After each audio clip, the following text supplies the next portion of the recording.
point of it, just to reach new heights of love. I'm late. I'm late on my pause and my volume lowering and the whole 9 yards because I am so discombobulated tonight because of my little Jeff Perini Facebook ban. Hashtag free Jeff. Hashtag free Brittany. Hashtag good evening, ladies and gentlemen. Tuesday night, a new night for the summer. 8:02 p.m. It is time for a 100% live brand new episode of The You Show. You. I am Jeff the Shark Perini. I've been banned from Facebook on my personal page for another 22 hours and counting. Oh, don't wave a finger. I was sticking up for myself. Purely innocent. Purely innocent. But you'll find our new Facebook page as well, Jeff Jewell. So if you got a request today from Jeff Jewell, it's not weird. It's us. It's me and Jewel. It's another page. Don't be alarmed. It's just Jeff going into Facebook. Jeff getting creepy. Jeff the Shark Perini with you Tuesdays as we promised for the summertime. With me as always, the co-hostess with the mostest.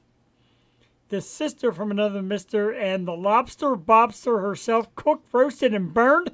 Man. Miss Jewel Tatey. Jewel, good evening. Good evening, Jeff. I can see my skin glowing on the TV. This is not good. I am so red. Early on when we log in, He was blinded. Who did I piss off? I'll tell you in the morning, Snowman. I'm going to give you the rundown. When we tuned in earlier, the screen's real small, so it's hard to see me and Jewel. And she just looked like suntans. I'm like, hey, look at you with the suntan. She's like, oh, no, I'm burned. And I'm like, burned? And, sure enough, she is burned. Like, very burned. Scorching, second degree. Like, my skin's on fire. It's fine. It's fine. Good evening, I just, Phil.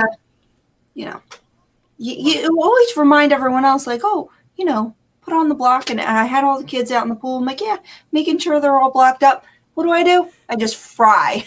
That's right, all right. So it's a free Jeff. It's also a free Brittany night. I'm a Brittany show. Yes. The Brittany Funko Pops are hanging out. She's like speaking up in court. It's time for Brittany to get free, man. Let's get some more Brittany. I'm so proud of her. Oh, go Brittany. Go Brittany. Go Jeff. Go Brittany and Jeff. Please. Anyway. So real quick, from my man Brian Snow from Snowman in the Morning, one of the best sports talk shows out there. Brian, thanks for tuning in. So he asked why I pissed off. And Brian, it was very simple. We were on it was a page called Sixers 24/7. It's a Facebook page. A lot of smack talking there. And this one guy just insists that Damian Lillard's coming to Philadelphia. Insist. And I know he's not. He's not coming to Philadelphia. So I try to set people straight. And this guy starts insulting and saying, grow hair, baldy, and shut your mouth, big mouth, and hey, Dago. So all I said was, dude, you're so ugly. When you were born, the doctor slapped your mama. He said that to you? Yeah, next thing you know, I get a ban. 3-day ban. They should have banned him too. That's not right. Right?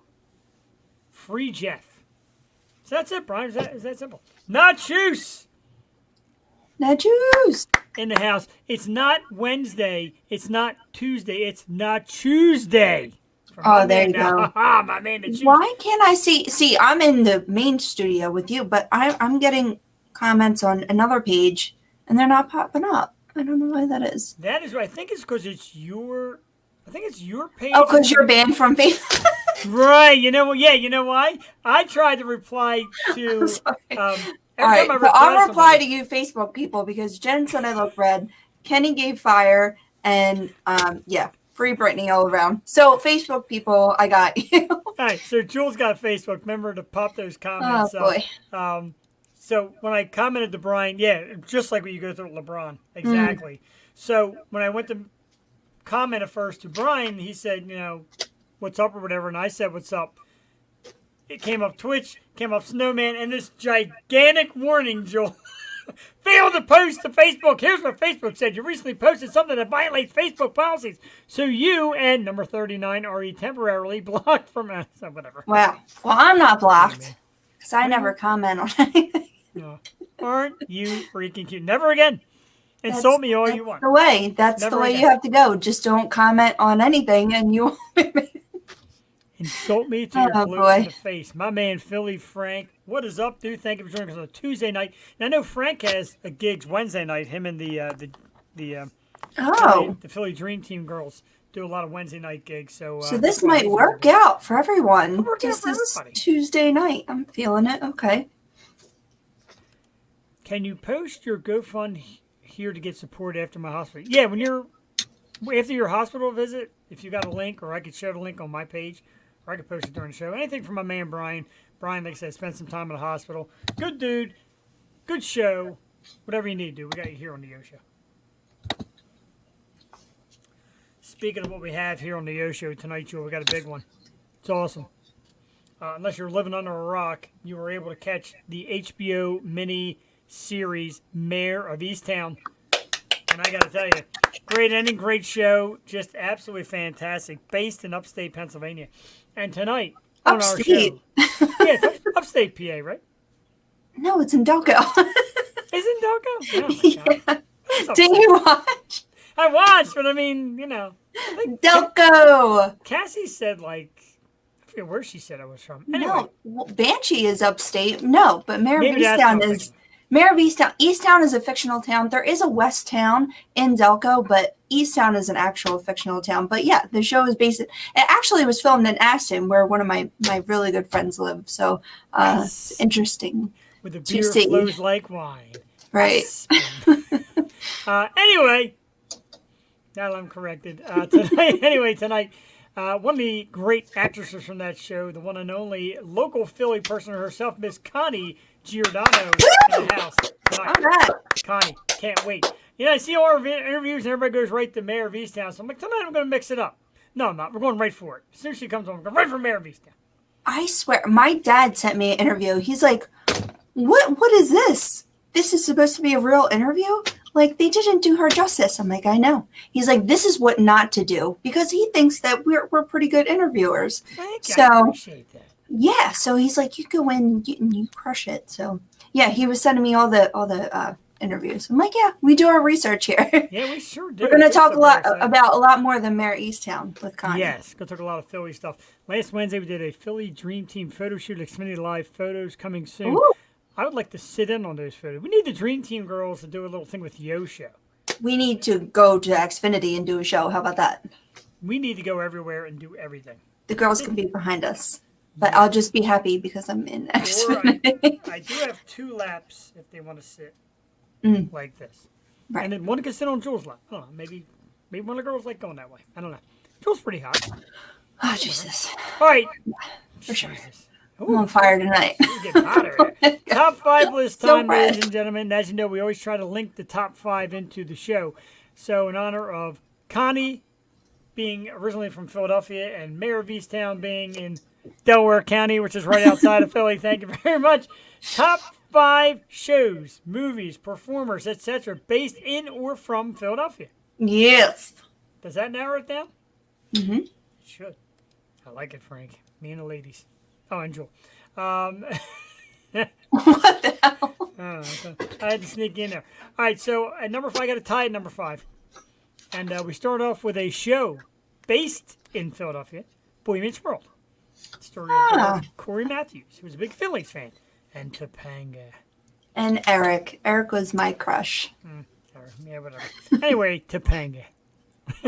Boy Meets World. Tied with a guy I didn't know was from Philly. So I started doing my research today. Richard Gere. Oh, Yeah, good old Richard Gere. you would have never guessed that. I would never have guessed that. He's So I had to put it on my so list. dapper. Number 4, show and actor we pay homage to. Fresh Prince of Bel-Air, of course, Will Smith, Philadelphia-based. The character of Will from West Philadelphia, born and raised, as you know. You're on the spot, Will. All right, we're going to get censored. Number 3, oh yeah, I know, right? Number 3, I got, again, actor and movie, Silver Lining Playbook, and of course, Bradley Cooper. Good job. Thank you very much. Bradley. I can watch that movie over and over. I like that movie. It was a good movie. I enjoy it. I've seen it a couple times. I love Jennifer Lawrence in it. I'm not a huge Jennifer Lawrence fan, like, oh my God. But something about her in that movie was... She's good in that. Yeah. Number 2, I of course, wish they did have a Delco accent in that movie, though. That's my only beef with it. Every guy loves Topanga, indeed. We should make a show. That should be a show. Every guy loves Topanga. Daniel Fishel. Instead of everybody loves Raymond or some crap like that. Yeah, Kevin can F himself. I have to talk about that. Number 2, It's Always Sunny in Philadelphia. And, of course, Rob McElhenney, Philadelphia fella. And, of course, really? You're a fan of that show? I never knew that. It's not bad. I think it's a little over the top Philly, but it's still Philly and one of the big things from Philly, so I'll give it homage. And Once again, no one has an accent. Number 1 is easy. There's like no reason whatsoever to even say number 1, but of course it's Rocky. That's easy. All day, every day, Rocky. I mean, they actually treat the guy like an actual real-life hero, so why not? Right.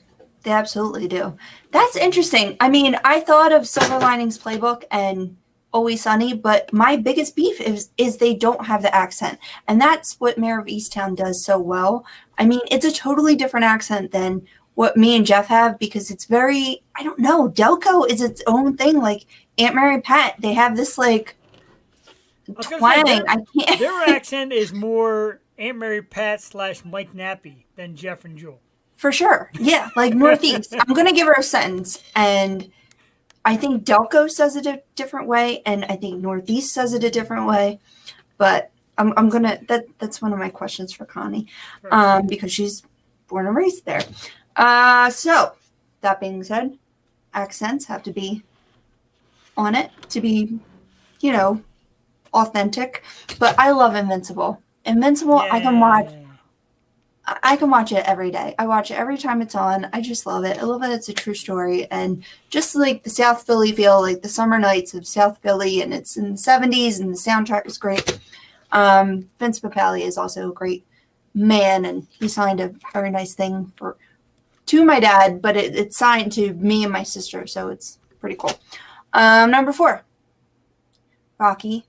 I grew up with Rocky, and I just love seeing all of like Under the L, and you can actually go to Rocky's house, which I appreciate. But yeah, I just like seeing the sights, and he's just an icon here in the city, and you can go see his statue still. Number 3, The Roots. I didn't even know The Roots were well. That's a lie, because that first album. Yeah, I became like a huge Roots fan, like senior in high school, going into college, and they just followed me through, and just all their music meant so much to me. Yeah, they're just iconic, and now they're so big, being on like prime or late night TV, and I'm just so glad everyone gets to experience the Roots because they truly are one of the greatest bands. Number 2, a man, Jamie Kennedy, man, he's from I still can't believe you got him for my birthday, but what a delight. He said he comes back too, so maybe hopefully we could see him and Alyssa in the near future. That would be like full circle, man. And maybe we can like swap partners. Okay. I mean, for the show, of course. Right, yeah. Okay. And number 1, surrounding areas, but my favorite band, like, of all time, one of them is Ween, and they're from New Hope, and I was just such a diehard fan throughout college, and I've only been in New Hope and saw their store once, so I definitely have to make more trips, but it's such a cool town, and they have such a cool, eclectic sound, so they definitely have to be number 1. I definitely reached out to them. I want them to sometime end up on this show, and I just want them to one time say, push the little daisies and make them come up right on my show. Ween, number 1. Yeah. Jules, one of Jules' all times. Blowing like something in the wind. Great list and good fun. Love paying homage to our city and surrounding areas. Mine, of course, tied number 5, Boy Meets World, and Richard Gere. So shocked by that. Fresh Prince of Bel-Air, Mr. Will Smith. Number 3, Bradley Cooper. Number 2, It's Always Sunny in Philadelphia, Rob McElhenney, of course, and Rocky. Jewel came out with Invincible. Rocky as well. The Roots, Jamie Kennedy, and Ween. I want to pay homage to a couple people that I know we wouldn't be able to get in. Seth Green, of course. Kat Dennings. Joey Lawrence. And of course, I know, whoa. And of course, I can't forget Kat Dennings because, I was told I look like her once. I don't see it. No. I mean, if you do on the bottom, you're doing all right there. It's some pretty serious booby going on there. Beautiful. I love that show she's on, Dollface. It's so funny on Hulu. Oh, I'm sorry. Did the I picture recommend. get frozen? There it is. Yeah, yep, Love me some. It's a shame because that Two Broke Girls was such a bad TV show. Oh, yeah, I tried. I couldn't watch it. I tried. The blonde is probably the worst actress ever. But Dollface is such a funny show. Like, I binged that in a day. It's on Hulu, and she's the star of it. So I'm going to write it down. very good. Because I know it's all about the boobies, but I do find her funny as well. Cassie would like it. You know who's in it? Macaulay Culkin. Really? Yeah. Oh, I gotta see it. Now I have to see it. It's weird. Anyway, coming up about 10 minutes, another Philadelphia great, Connie Giordano from Mare Of Easttown. Very excited. I downloaded a video clip, and let's do this one right now, because this is like a breaking story and a big one coming October 1st, ladies and gentlemen. I got chills, Jewel, watching this. October 1st on HBO Max and in theaters, it is The Many Saints of Newark, which is a prequel to The Sopranos. This broke today, and I made sure I got my hands through all my connections on a clip. My connections, of course, being YouTube. Can we show this? Or real loud? It's not a song, so I guess we can. Okay. I'm already banned on Facebook. Can't see anything worse possibly happening. So we're going to run the clip. We're going to see what happens. Worst that could happen. I didn't see this with sound, so I'm excited. Oh, so you got to see it with sound. Yeah. I don't know what that's happening. Okay, so let me load up the video and the audio, etc. Very exciting. So this is The Many Saints of Newark. Are you going to tell me my hair's sticking up the whole time, or just leave me like that? I'm just going to leave it like that. I figured, it's the worst that could possibly happen. For that theater experience, I'm going to blow this up so you don't have to see my face while you're seeing the attractions here. And I'm going to blank it all. I'll give you a full screen. Here is the trailer to the upcoming Sopranos prequel, Many Saints of Newark.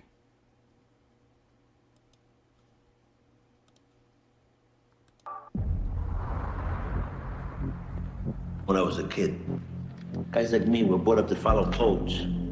Hey, jerk off. What'd you say? What? Antonio Soprano. I wonder if I can talk to you alone for a moment, Mrs. Soprano. On the basis of the Sanford Binet, he's high IQ. You can't prove it by me. He's got a D+ average. Well, he doesn't apply himself, but he is smart. The results tell us. He's a leader.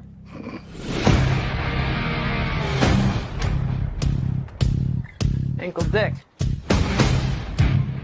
Growing up with the family takes a toll. Maybe an ambassador to England or France. You're my nephew. Might like to gamble. I want to do whatever I can to help you. Maybe a visit. My gift to you. I want to go to college. I can't get called for shit like this. Look, you take the speakers, right? At the same time, you say to yourself, this is the last time I'm ever going to steal something. It's that simple. Let me go talk to him. He only listens to Dickie. Gotta do something about Dickie Malasani. Maybe some of the things you do aren't God's favorite.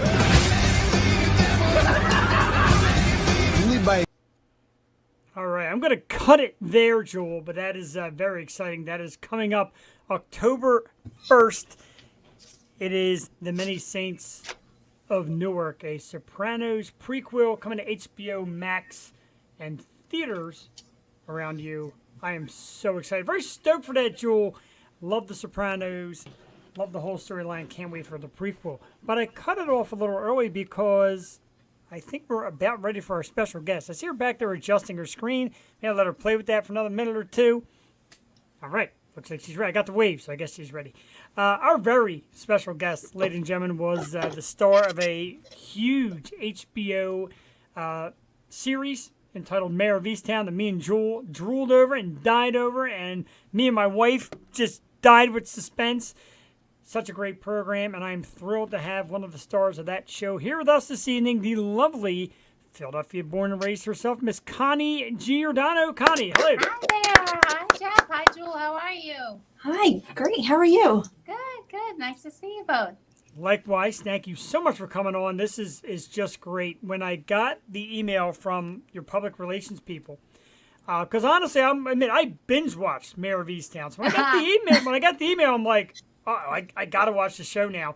And my wife is a diehard, and she's like, I told you, watch this show. And I binged up till maybe like last 3 episodes to catch up. It's fantastic. I love it. I know Jewel loved it. You were excellent. The whole show was excellent. So congratulations. I'm so glad you liked it. I've been so thrilled at how well received it's been. It's so cool. It's really been like a smash. Like everyone you talk to has seen it. What was it like? And you're from Springfield, is that right? I lived in Springfield till I was 6 years old, if that counts. Yeah. Yeah. You could be here one day and it counts to us. That's how we are in these parts. Well, yeah. Delco, always Delco. Right. Exactly. Yeah. Yes. Yeah. So I live in Chester County now, but I grew up in Delaware County, and it's so strange. I still have family there, and it was so strange. I literally felt like I was going to my own backyard to work. It was so cool. I love the authenticity, and I know the show tried really hard to maintain everything. I mean, Yep. Kate was phenomenal. Like every accent was on point, and I heard they brought in a lot of like just local people just to fill in the spots. Is that true? They did, yeah. Awesome. I mean, they cast out of L.A., New York, and Philadelphia, and I was one of the very blessed, lucky ones that was cast. And so everybody was from all over, which was really cool, and you could hear people kind of working on their accent on the set. I wanted to go up to someone and go, "There's no S in Wawa." I do remember that. It's so funny. It was really cool seeing like the Wawa references, and of course they're all drinking Yingling and all the fun PA stuff. And Rolling Rock. Rolling Rock, yeah, of course, was big there. Now down to the nitty gritty, when you do a show like that, do they give you? They obviously don't give you the ending, right? Did you get any of the secrets? Was it like bound to secrecy? How'd it work out? Yeah, so some people on the set were not privy to the last episode or the ending because if they weren't in it. But I was fortunate enough to be in it. So I did know from like probably a couple weeks in when I they started sending us a new script every week. And I was sworn to secrecy. I mean, I had to literally sign a confidentiality agreement saying I wouldn't tell, but I still had people going, "I'm going to get it out of you," but they did. That ending threw everyone too. I was leading up to it, and I had guessed somewhere close. I don't want to say what because there's still people that may not have seen it. Right. But I got close. My wife says, "I like the path you're on." Jules said, "I like the path you're on," and then all of a sudden I realized in the last episode they gave away too early. I'm like, wait, that's not it. There's more to this. Yeah. That's what I really loved about it. There were so many like twists and turns, and I every episode I would read, I thought I knew what was happening, and I was dead wrong every time. But I love that. I love being surprised like that. Right. Yeah. Oh my gosh. I heard that you were kind of a Jean Smart fan. I mean, I remember her from Designing Women too. Oh. So I'm such a fan. Yeah. I'm like, you'll always be Charlene to me. Right. Oh yeah. Always. And she's very tall. She's like 6 feet tall. So I was a little. Oh wow. How was just the vibe on set? Because the script is very. I mean, it's tense. The whole thing is very intense and it's real. Like as an audience, like you feel what these people are going through. So how was the vibe? How did everyone mesh? It was very professional. It really was. I mean, honestly, it's like there's almost no time to fool around. Like it's all business because a lot of people are there like all day from like 7 a.m, and by 6 o'clock you just want to go home and have dinner and go see your family. Yeah. So I mean, in general, it was really just very professional. And Kate had her schedule was a bear, and she was still really pleasant to be around. She's very bright, of course, and very witty. She's got a great sense of humor, so I appreciated that. You know, she was joking around a little bit here and there, but you know, overall, everybody was pretty professional. I mean, we kind of had to be. Right. Sure. And she directed a lot of it too. Were you directed by her at any point? No, I was not. I know she was the producer on the show. But I had the same director who was wonderful. His name is Craig Zobel, and some people know him from Z for Zachariah. He's done a lot of independent films, and he was just so personable, so nice, so easy to talk to, and he was very specific as a director, and as an actor, you really eat that up because that doesn't happen all the time. You know, usually people are like, yeah, you know, just do what you do, you know, and he was very specific, and I really appreciated that, you know.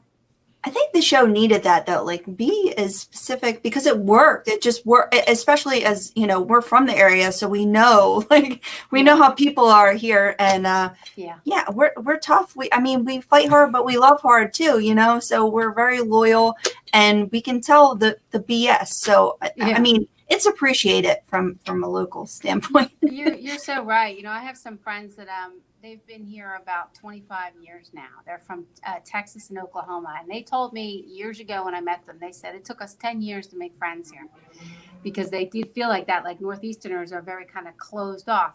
But they both said to me, they said, but once you're in, you're in. Yeah. And, you know, and so it's true. We do have, I think, a tough exterior, but underneath, you know, it's sincere and it's real. And, you know, I think the director captured that and the writer, of course. That's awesome. The question I had, the show, of course, being, it was almost like it was very, how to say, almost like a tiring atmosphere where everybody's character looked stressed and worn out, and everybody played it well. Like there was just like every day was just like, oh my God. And you said that Kate was pretty pleasant on set, but like, is there an atmosphere of like, wow, this is like kind of dark and deep, or is everybody just having a good time, and is it just something you turn on and off?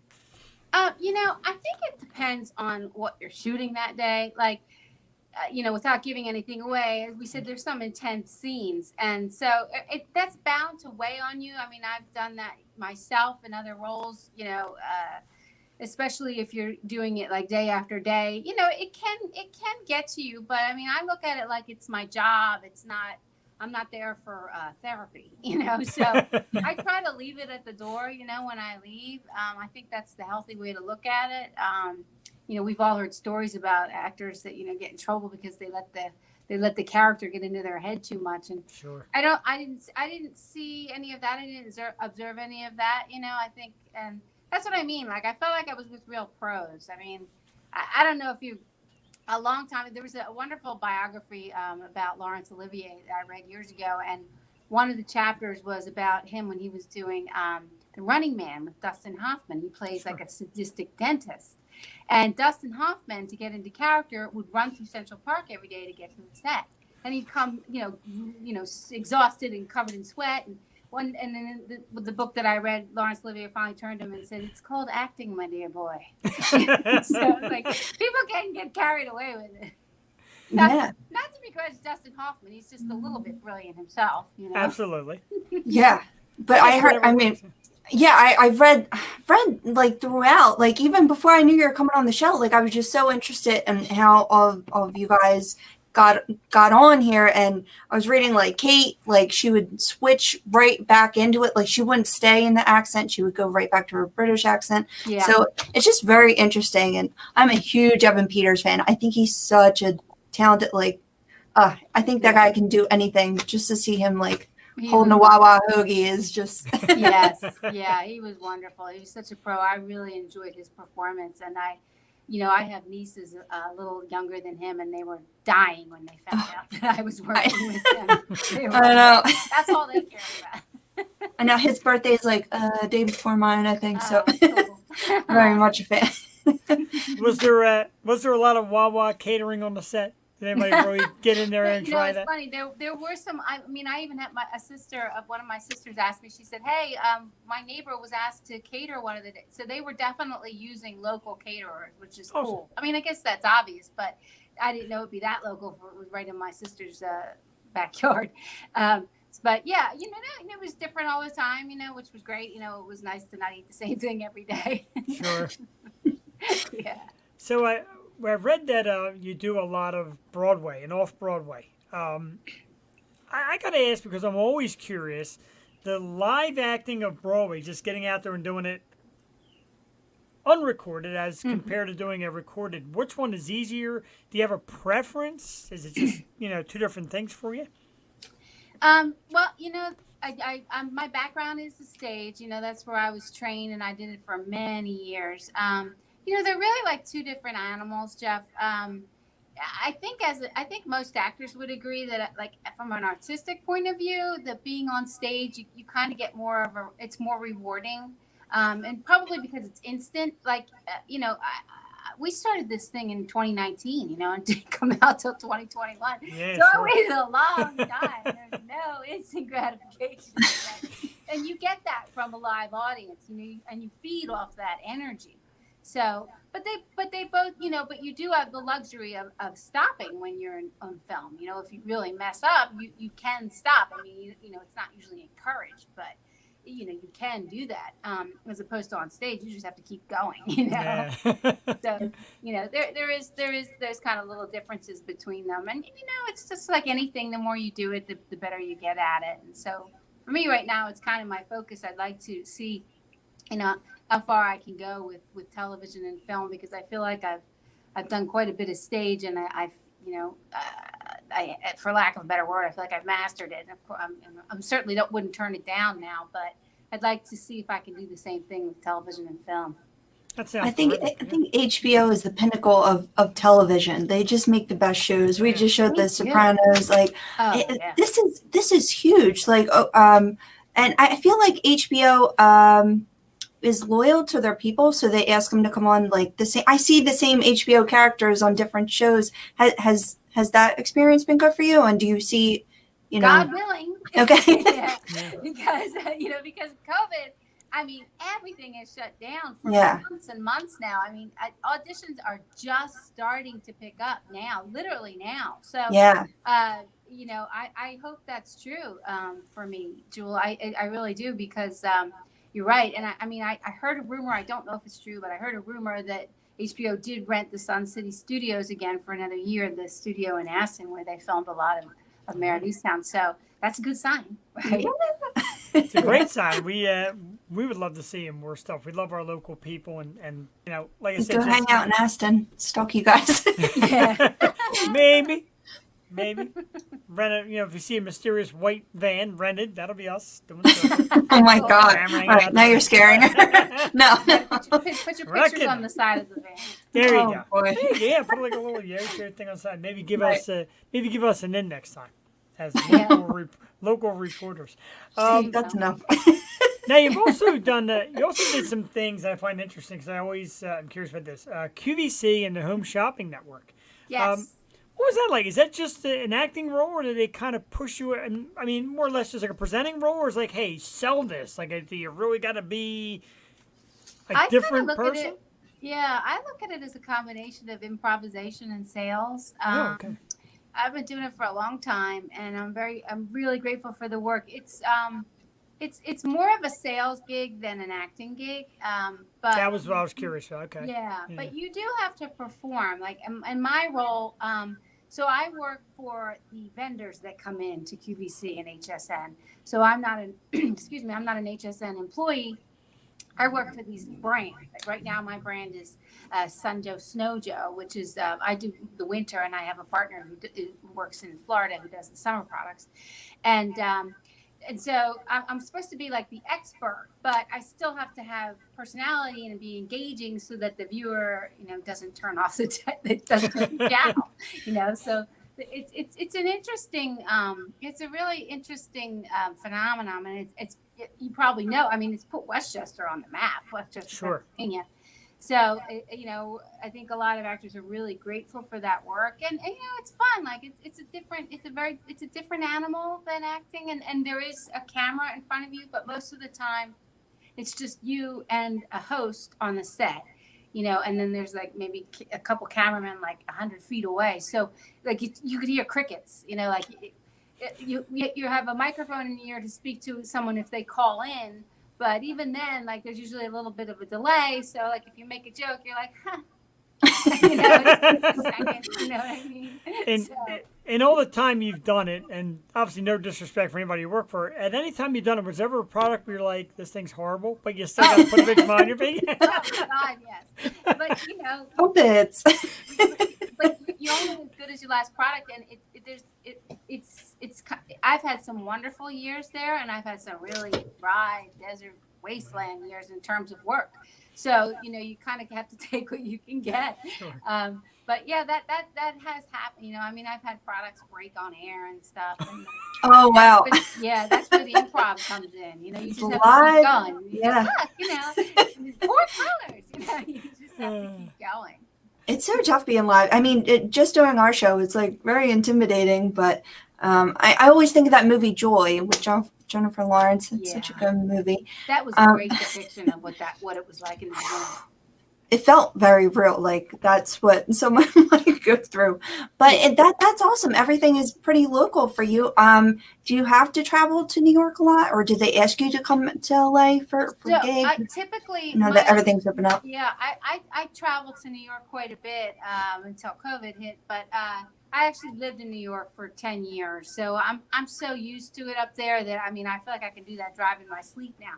I just have more space where I am now, so I'm a little under 2 hours from New York. So my auditions are largely either in New York or remote, which is getting more and more popular now. They call them self tapes, where you tape your audition at home and then you send it in, and that's a whole new animal that we're all learning. Yeah, same. Kind of like what we have here. I mean, Zoom and StreamYard, like we are here, is really added a dimension. It definitely keeps us in touch, and we get to see the guest, and it's a nice one-on-one, and the audience enjoys it as well. Before we were just audio, and you look back and you're like, this kind of stinks. Yeah. Well, now we get to see everyone's audition tape because they're all set up with their audition backgrounds, all professional. So it works for everyone. I got my for now. stage light over here. I mean, actually, I feel like I'm a little off center tonight, but that's okay. Yeah. I kind of like it though. I like the way you got the little fireplace in back. It looks like natural light. Yeah. Of course, it's like 105 degrees outside. So why do I need to? Why do you need to see the fireplace? I don't know. My wife's down at the Phillies game, and she carried her jacket just in case. I'm like, just in case what? That's a girl for you, right? Yeah, true. It's 100 out there. I mean, I have like an 8-foot curtain in my living room for self tapes. It's like with big cool. stands because that's what we have to do now, and you just get used to it, Yeah, it was nice, and I think everyone, now that it's opening, it's exciting, but it's still nice to have that option of just, hey, I want to audition for this, let me send out a tape. Like, I think it made it a little more efficient, Yeah, absolutely. I mean, believe me, a self-tape for half an hour beats driving for 4 hours to New York for a 5-minute audition. Yeah. Sure. I guess typically what it's like. And if you don't get the part, you're like, well, I went downstairs in the house and didn't get it. That's okay. I'll go back up to bed. Yeah. So 4 hours is on a good day when there's no traffic. Exactly. What first got you into acting? When did you know this was for you? And did you start young? How did your journey begin? I did. I fell in love with the theater when I was a little girl. I remember my parents took me to a production of The King and I in Philadelphia, and Yul Brynner was in it. Yes. That's how old I am. I know him well too. I'm there with you. And I just remember just falling in love. I remember that same year I went to see The Sound of Music, and I think that was it. My sister and I grew up. I'm a twin, and we grew up doing all the talent shows in school, and the plays in school, and the community theater. And so it's pretty much been in my blood since I was a little kid. That's awesome. I do remember, and not to bring up a little bit of a sadder side, but I remember Yul Brynner, and when he was on his way to passing away from cancer, he did the cigarette commercials. Anti-smoking commercials. And they said until after he passed away, he came, don't smoke. And as a little kid, I'm like, I'm never smoking, ever. I remember that. Yeah. That was a powerful ad campaign, wasn't it? Oh, my gosh. And he was a powerful force, so I could see why seeing him got you into passion of theater. He was an amazing performer. He was. It was just believable, like this powerful character. Everything he did was always like this stern, strong kind of thing. So that message, like that commercial, I was like, yeah, we still talk about it. Yeah, all these years later. Yeah, I used to turn to my mom and say, Mom, I'm never smoking. Oh. Yeah, he had a very commanding presence. I have to admit, I didn't really listen to him about the smoking thing as a kid. Not anymore. It's been a long time. Seems we all listen for a little bit, and then we're like, all right. Yeah. Then we go back to listening. Right. But so I see all the time. I see your pictures, and you're always like, it seems in beachy settings. Like, what do you do on your downtime? Have you had a lot of downtime this summer? Not yet. But I am going away for the holiday. I can't wait. I am going to the shore. Yay! I have this conversation all the time. People say, "Oh, we'll go to the beach." I'm like, "Are you going to the beach or are you going to the shore?" Because there's a difference. In Pennsylvania, anyway, when somebody says that, that means two different things, right? So I am going to the New Jersey shore. Yes. Very nice. Yeah, and I can't wait. I love being down there on the 4th of July. I always feel like a kid again. Yeah, definitely. Absolutely. Do you have a preference of town? Cape May. Cape May, beautiful. Oh, yeah, absolutely. Cape May. That's my favorite. It's my little retreat, and they have, there's so much to do there. I mean, I'm a beach person, but there's so much to do there, and they have a couple really professional theaters, which I love. I usually try to go once a summer and see a play there. And it's just so much fun. There's a lot to do there. I love it. And wineries. I'm a big fan. I don't think people know how nice the Jersey Shore is until they go. Like, it's such a relief. Like, I went 2 weeks ago. I went to Wildwood, but like, nice. I usually go to Ocean City though, and I heard you say one of the scenes was in Ocean City, and I watched every episode, I think twice. I don't remember something in Ocean City. The original script had a couple scenes filming down the beach, and someone had told me it would be Ocean City, but because I think the writer actually used to go to Ocean City. But I think because of COVID, I think they actually changed the location because you're right, Joel. I think it looked like somewhere like maybe on the Brandywine or one of the lakes around here because it was not the Jersey Shore. Oh wow, yeah, because I scrutinize every episode. I saw Kate in like a Ocean City hoodie, and I got all excited because that's where I usually go. But yeah, I used to go to Ocean City too. Yeah, the Chatterbox is still there, right? Yes, I love the Chatterbox. Oh, cool. I know, I love it. I have to see like all these deleted scenes and extended cuts. Like this needs to come out. Yeah. I'd like to see that too. I actually had a comic scene with Kate that didn't make it into the final episodes, and that just that happens. That it's just the nature of the beast. They have to fit the story. They only have a certain amount of time for each episode and all that, and the editors choose the best material for the story they want to tell. So it didn't. So I've had people say that. Can we get the director's cut? Yeah, because there's so much humor, and I know it had to be like fun offset too, just like joking around with you guys. I love the comic scenes in the show, the storyline with Mr. Carroll having I don't want to say that, yeah, I know. All that stuff, so fun. And Jean Smart, she's just so hilarious. I know she didn't even have to try. She's so funny. I love her. Right. She's terrific. My wife is surviving the Phillies game. She does stay live from the Phillies game, so I guess she's not dying of heat. So thank you for tuning in. And she's a huge Mare of Easttown fan. If not for her, I might not even jumped on. She's a TV binge watcher, and she remembered you when we were talking about it the other day at breakfast, and we're talking about the character and just the whole show in a nutshell again, rehashing. So just terrific. But it's funny you talk about the Jersey Shore because we're going down the Sea Isle, and it's it's kind of like, depending on our mood, if you want to party and get down, you go to Wildwood. If you want to kind of lay back and kick back and relax down the shore, you go to Sea Isle or Cape May. So there's all different kind of flavor in there. I love Sea Isle. Yes, me too. To me, Sea Isle, it's like retro. They still have these signs in some of the hotels and restaurants from like the 50s and 60s. I absolutely love it there. It's so much fun. Yeah, it's a great place. There's so much to do there. Yes, definitely. And good restaurants, etc. Yeah. It's so odd because, like, I'm sorry, I didn't mean to cut you off. No, go ahead. No, just really quickly, like, I got to be an adult before I went to, like, the northern Jersey beaches, and it's very apparent that all of Central Jersey and down is Philly, and all of Central Jersey and up is New York. I know, like, it's true. So apparent. And it's funny because I actually lived up in North Jersey for a couple years, and they still say down the shore. Yeah. And I'm like, that's not down the shore. You're going across. Down the shore is the south, they're all the way down, right? The bottom of the state. I mean, Right. especially Cape May, it's literally exit zero. It's funny. It's true though. You're right.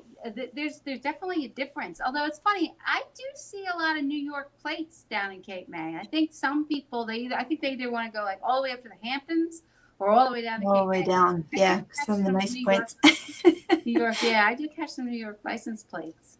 I was yelled at before by a New Jersey Inn, and they're like, "You can't say down the shore. You're from Philly." I'm like, "That's what we always say. Like, even if we go straight across, we're going down the shore." Yeah, that's a riot, isn't it? You say it could be worse. I could be saying I'm going to the beach and then I'm from Delaware. Yeah. Yeah, that's right. Boy. The tri-state No area. offense, any Delawarean. Hey, all love, all love. So, is there a dream role for you, or something that's already been played, or something you want to play, or revamp somebody's role, or a dream actor or actress you want to perform with? What kind of like things are big time dreams in your head? That's a great question. If I had to pick an actress that I wanted to work with, besides Kate, because that was a little bit She's of terrific, a dream, and as far as I'm concerned, because she's so talented. I've admired her for years. If I had to pick someone else that I'd love to work with, I think it would be Jessica Lange. She's always been my favorite, always been absolutely number one. She's I think awesome. She's just a wonderful, wonderful actress. Well, Evan knows her. You know, you can get. Yeah, that's right. The American Horror Story. I know. I should have asked him. She's amazing. Oh. Yeah, she's amazing. And as far as a role, if I had to, I did mention this before on another interview because it's true. Like if I had to pick a role from the past that I'd love to do, that's like a classic. I would love to play Lady Macbeth. I've only done. I studied Shakespeare for a long time, and I've done it minimally. And so I think maybe even a more contemporary version of it would just be so cool. It'd be like such a juicy role. And if a dream project right now, I've caught wind that Mel Gibson is doing a sequel to The Passion of Christ. Oh, wow. So I just thought I was so mesmerized by that film. It was so powerful and shocking and horrible and wonderful at the same time. The subject matter, the cinematography was just amazing. So when I saw him in an interview over the winter, and he was saying that if he did it, he'd only do it right, but he was talking about it. So I'm putting it out there, Mel. I would be very interested. There you go. On the resurrection. Whoever sees He's this and gets watching this to Mel, tonight. definitely. Whoever can That's see this him and get calling it to right Mel, now. definitely. He's on my phone. Mel, hang on, relax. We'll get to you. But that's very cool though. And I get we ask people different things and what they like to do in roles, and some people feel funny to say, but you came right out. I like that. Yeah. Well, I mean, Kate's role in this is so juicy. I mean, she has, in my opinion, she's got the actor's dream role. Her character, and they all were written, I think, this way, but particularly hers, with so many layers. I mean, she was so tragically flawed, and so engaging. Yeah, I think everybody was pretty much a fan from the first episode of her character, not just her, not just Kate Winslet, but her character. I think there was something in there that everybody could relate to. And that's that's what you want as an actor. You don't want a cookie cutter role. Right, and I'm sitting there and I'm watching it with my sister. I'm like, are we supposed to be offended that we look down in the dumps and eating junk food all day? All we eat is hoagies. I guess it could have been worse. They could have had her eating cheesesteaks every night. Yeah. I loved it though. I really appreciated it, and I just you knew everything was intentional. How would you describe the area and just like the people? Because I guess you know what I mean. Like the attitude is one thing, but how would you describe like? I guess the hardness in a way, yeah. Yeah, and I mean, particularly where the setting of this story was. I mean, it was, Delaware County could mean parts of the main line, or it could mean, Upper Darby, right? That's very and true. They yeah. chose Upper Darby, and and that's definitely, it's like the have and the have-nots. Yeah, a tougher neighborhood for sure. I do think that Brad, the writer, I think, he grew up in the Berwyn area, and But I think he was looking to show that part of where we live, but to show like the sense of community that I think is very very prevalent in that area. I mean, I have cousins that still live in Springfield and Clifton Heights, which is not that far, And I think what's the other one over there, Olson? I forget. It's right next to Springfield. It's like that, and they have their friends are like their family members, and it's a very tight knit community, and it has not changed. And I think that's what Brad wanted to convey, and I think he did. I really do, and I think that appealed to a lot of people. I think it did too, and I don't think people are going to stand for not having a second season. So it should go great. I've heard that. I mean, it was presented as a limited series, and I know it certainly wasn't written overnight. I have not heard anything myself, but I'm like, I'm such a low man on the totem pole that I would be the last person to know. But, if he did, I know a lot of people would be delighted. I think it would, if he did it, I'm sure he would, he would only want to do it right. So that would mean that it would require some time to write. So you never know. It's true. I think, hey, if that request has reached me, then it certainly reached him probably after the first episode. That's great. I'm sure. Yeah. We're hoping for it. Fingers crossed. Yeah. Absolutely. And if it does, and we bring you back and we talk about it and we dig you for inside information. So come the fall, winter season, me and some partners of mine are opening a brewery and bar in the area, in like the Trevose area. We'd love to have you come down sometime and join us. We might be bringing the show in there as well, a little sound studio. So we obviously would love to welcome you back and come sit live with us and hang out and talk if you'd be into that. That sounds fun. That sounds great. Good for you. Where's your new place going to be? It'll be in the Trevose Festival area. It's like Bucks County, Lower Bucks. County. Sure. Not far from me. Wonderful. Good for Right you. up 95. And we'd love to have you come out sometime and talk. I'd be thrilled. That talk would be really shop cool, here. Jeff. I'd love to. Sounds great. So you can catch Connie, Mare of Easttown. If you haven't seen it yet, get out from under your rock and see it on HBO. One of the greatest suspense roles you ever see. Kate Winslet's in it. She plays second fiddle, of course, to Connie Giordano, who, in our opinion, is the star of the show. Our very own Philadelphia native. www.conniegiordano.com. Instagram at ConnieGiordano3. And, of course, IMDb, where you can find all the information on stars and actors. Connie Giordano, absolute pleasure. You are a sweetheart. This is a dream. We love having you on, talk about the show, and we love talking Philly stuff. And, again, we will contact your people and definitely have you come back with us real soon. I'd love it. Thank you so much, Jeff. Thank you, Jewel. It was really nice chatting with you guys. Likewise. Thank have you a so great much. evening. Really appreciate it. Thank you. You too. All right. Good night. Bye-bye. See you guys. Bye. Bye. Stay cool out there. Yeah. Absolutely awesome. Connie Giordano, Jewel, a darling, as I expected. And a great interview. So much fun. And she's believes very well in her career. She enjoys it. She likes stage and live stuff, which I love because we do live here. But she's also into movies and television. Mare of Easttown, huge. Big for her, and congratulations for her to be a part of something so big. Oh my goodness. It's such a massive, I don't know if they expected what kind of following it would have. Like, I know they have big stars in it, but it really was huge. And I think they're not going to settle for not having a second season. I think fans will go into an uproar. So I'm just so happy for her. And I mean, how cool is it to have it in your backyard?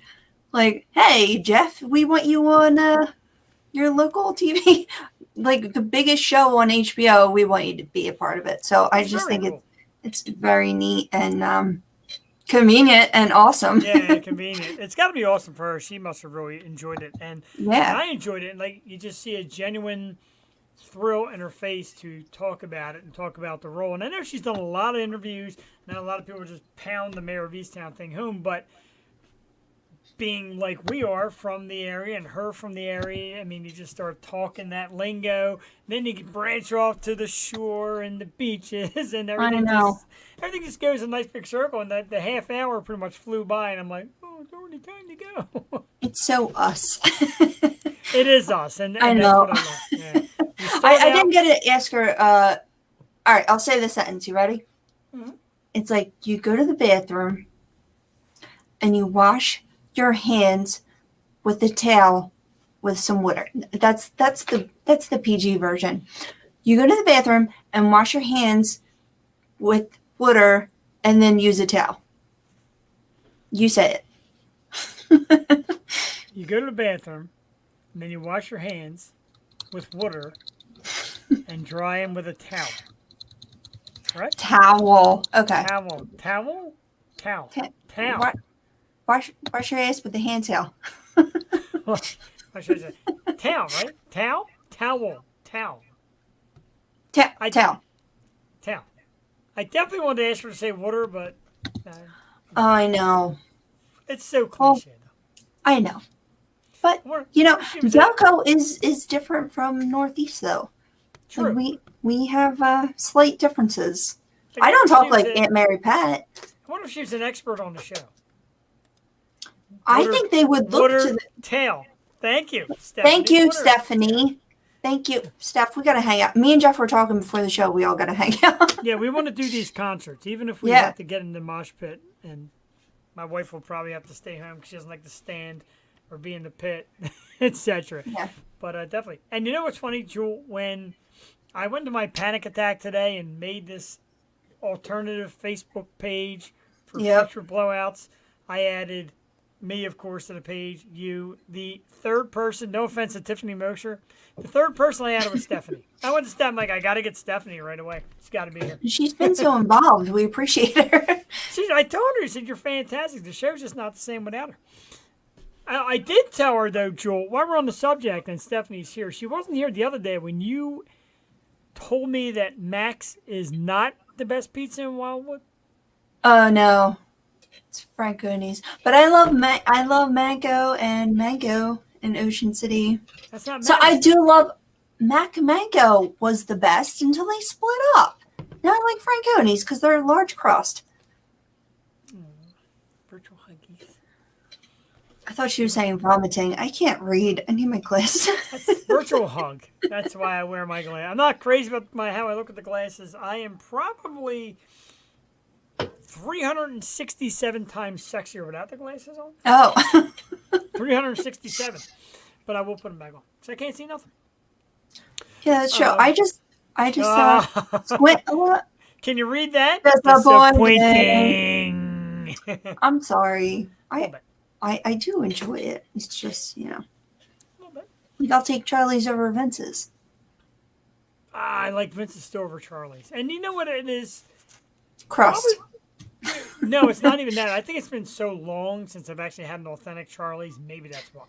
Yeah, and once you do, it's like, whoa. It's like a whole meal in one slice. See, Vince's, I could eat a whole pie. I've come close.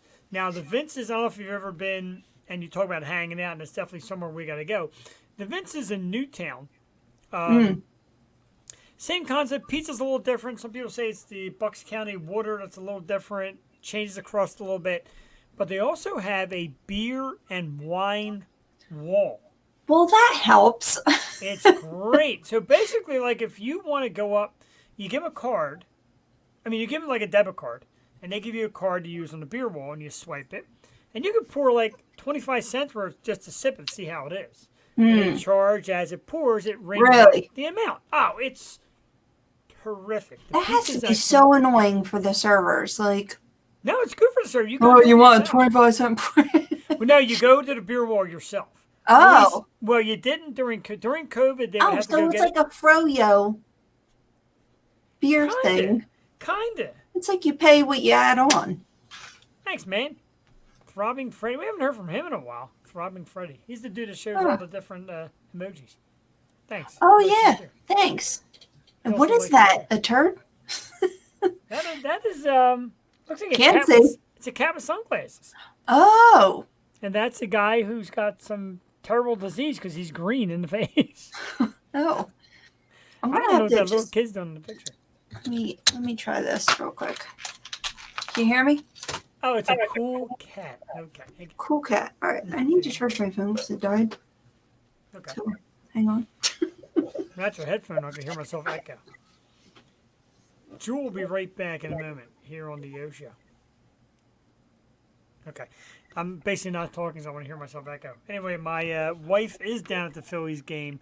I kind of shudder to see the score because I'm hearing so many bad things from the crowd here, our audience. Phillies are winning 1-0 in the bottom of the sixth. So it's not a bad game. Jesus. Phillies have 1 hit. Marlins had 2 hits going into the sixth. That sounds like some kind of ball game she's witnessing, right? Poor thing. But she's out. She's out and about. I'm going to be going to the game late July. They stay. Okay. The Atlanta Hawks and Milwaukee Bucks are in action tonight without Trae Young, our arch nemesis there. 25-22 Atlanta as the second quarter starts. Julie, you sound like you're building a new house. Everything all right over there? Yep. Okay. I Perfect. can't believe I didn't know that was in my background. That looks horrible. Oh, yeah, by the way, your air conditioner's in your background. Man. Okay. Back in business. I got a whole thing of Funko Pops. So what am I doing? Yep. Okay. All right, we're back. So the weird thing, I don't know if we got copyrighted at any point, but at one point people were watching on my Facebook page, which is bizarre because it supposedly is not. I don't know. I don't get it. Oh. I'll be back tomorrow. The fact I wasn't on this week, Jewel, it kept us from Let's Argue. So there's actually no Let's Argue segment tonight. Oh, right. Should we make one right now? I mean, you could argue about something. Okay. We can argue about best pizza down the shore. It's been done.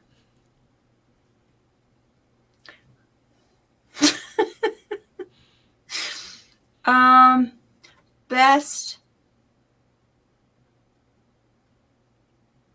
I want to say like 90s remake because there's been so many recently. No? No, I can't even think of one. No? How about best tasty cake? Okay. Why is it always food related? Making me hungry. I know, I'm hungry. I had a Nothing popcorn. beats a butterscotch crimpet. See, I like a butterscotch crimpet. Depending on my mood, I like a jelly crimpet. But I do Ew, like the no. butterscotch. No jelly. Really? You don't like jelly? Nope. Now in the heat, the jelly gets it's disgusting because it sticks. Yeah, like you choose that over butterscotch goodness crimpet, even the filled crimpets with the cream. You know what I've grown a love for, and I blame my colleague Christian Rupert. Like we'll go to some of the flea markets, and we went to Columbus Flea Market the other day, and they had Amish donuts.